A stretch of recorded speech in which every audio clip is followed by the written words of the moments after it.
And why is it that some people, some executive directors who are really good at their jobs, never get any board roles? I know that some people would say, oh, isn't this nepotism? In the context of recruitment, headhunting is actually considered an effective way. You would be interested to know that actually 80% of board roles are never advertised. So how do people get on boards? So how do people get called up for board roles? And why is it that some people, some executive directors who are really good at their jobs, never get any board roles? And some executive directors who are seemingly average actually get called up multiple times for board roles. What makes a difference in you getting a board role and you not getting one? Now, this is a question, or these are questions that have been asked by multiple people. And I thought today I'd just share a bit of my experience around this area. Multiple ways in which people become board members. One of them, of course, is, some people are just generally lucky and, they get appointed to board roles without even trying, without doing anything. But those are the minority of the people. And then some people become board members because they own the businesses for which the boards have been formed. So if you're a shareholder, sometimes you can naturally become a board member by virtue of being a shareholder, right?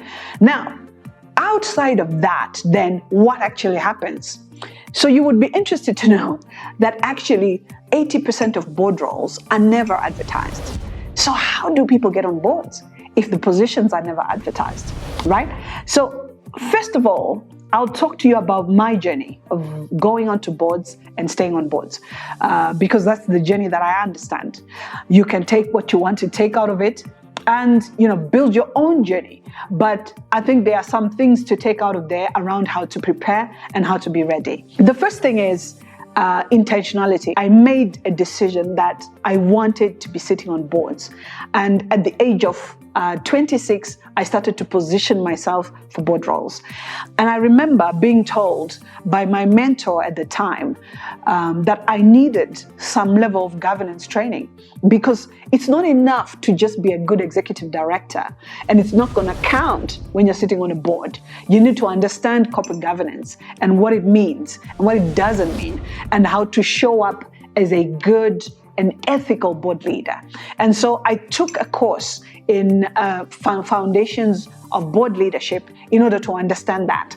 And once I had taken that course, I felt like I had a little bit of understanding on what needed to be done, but what I lacked most was experience. Now, who's going to take you when all you have is a certificate and zero experience, right? A lot of the listed company boards that are there, the first prerequisite for them, if you want to join a board, is that you should have sat on a board before. So what does it mean? It's a loop-de-loop for some people like me who might never have sat on a board and will probably never sit on a listed company board because of that. And so how do you get over that? I then went on to offer myself as a board leader for non-profit boards, because non-profit boards don't normally pay their board members. And so you sit on the board on a pro bono basis. So there, not only are you learning, but you're also putting your experience, your learnings into practice. So everything that I had learned in my course, I was able to put it into practice and to see it in practice. And sitting on the non-profit boards actually gave me a lot of understanding on how boards are run, and mostly also how to run an organization on a shoestring budget, because most nonprofits have very tight budgets and serious governance structures that require them to account for every dollar. And so it taught me a lot around that. From there, once I had done those two, the next was to understand, so what is it that I am positioning into a board with? And why is this important? Because whenever people are picking people for board seats, there is a requirement for board diversity in terms of board skills, board genders, board age, which means people are picked onto boards based on the skill they bring. Are you bringing HR skill, strategy skill, accounting skill, legal understanding? What is it that you're sitting on the board with? And so you need to position yourself and amplify the skill that you have. And then, of course, seats are also given to people of different genders and different ages once they qualify on the merit of the skill that they bring. And so having understood that, I needed to amplify my expertise. And in order to amplify my expertise, one of the things that helped me was serving on the boards of professional institutions. So I served on the board of the professional institution IPMZ, which is the Institute of People Management. I gave time, I gave my expertise to that institution for free. And it developed my skills, and it also helped to amplify my capabilities around HR, which was my contribution that I would be sitting on a board table with. I also sat on boards of Marketers Association of Zimbabwe and the board of the Advertising and Research Foundation. All of these were pro bono boards, but that were boards of professional institutions. How helpful is this in the journey to becoming a board leader?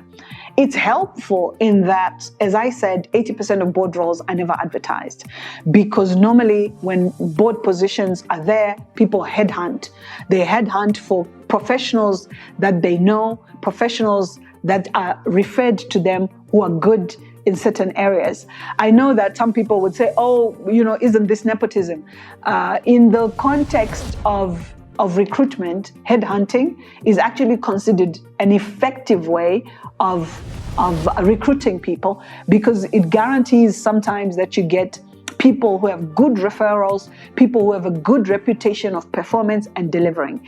And so what normally happens when board members are looking for other board leaders is recruitment companies recommend to them potential candidates, and also some of the board members themselves recommend other potential candidates.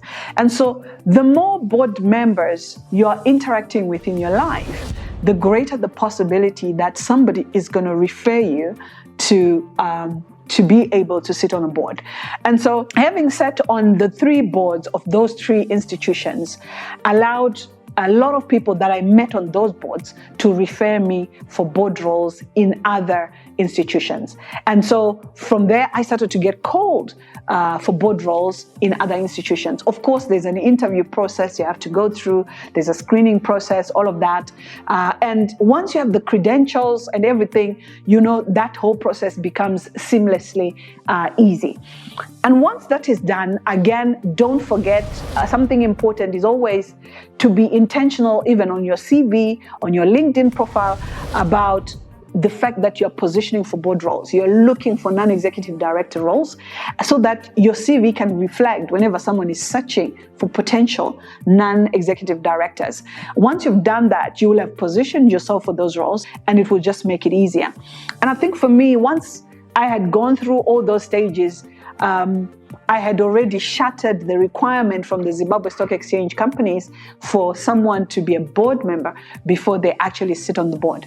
And that helped me to get a number of board positions from there. So I think in summary, that would be my journey that I went through.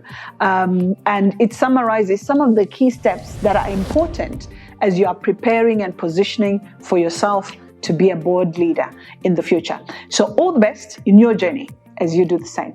Thank you.